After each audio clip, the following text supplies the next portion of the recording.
எல்லா இடத்துலையும் இந்த மாதிரி ஒரு ஆள் இருக்கும். என்னன்னா சம்பளம் போட்ட கையோட அக்கௌண்ட்டில் உள்ள காசு எல்லாத்தையும் தொடச்சி விட்டு ஒரு 2-3 வெளிப்பட பேலன்ஸ் வைக்காமல் எல்லாத்தையும் ஊருக்கு அனுப்பி விட்றாங்க. கேட்டால் இந்த மாதம் பிரச்சனையாக இருக்குது அப்படின்னு சொல்லிட்டு என்ன, அதுக்கப்புறம் 5 வெள்ளி கொடு, 10 வெள்ளி கொடு, இது டப்பி கொடு, காமிச்சு கொடு, சிகரெட்டு கொடு, கடனை கொடு, ஒட்டு உயிரெடுப்பாங்க. நீ என்ன பண்ணியிருப்ப, காசு வச்சுருப்ப. நான் ஒரு 100 வெள்ளி, ஒரு 50 வெள்ளி, 150 ஆளுக்கு தகுந்தா போல் வச்சுருப்போம். நம்ம சில பேர் வச்சுருப்பாங்க, நிறைய பேர் வச்சுருப்பாங்க. சில பேர் தான் இந்த மாதிரி என்ன பண்ணுறாங்கன்னா ஃபுல்லாக காசு தொடச்சி விட்டு சரி 1 மாதம் எதாவது அனுப்புகிறாங்கன்னா பரவாயில்ல, பூரா எல்லா மாதமும் காசை தொடச்சி அனுப்பி விட்டு கடனாக கேட்டுக்கிட்டே இருக்குது.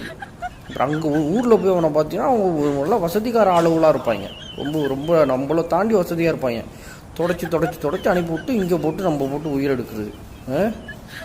எல்லாத்த சொல்கிறது நன்றி வணக்கம் வெளுத்து போடுவேன்.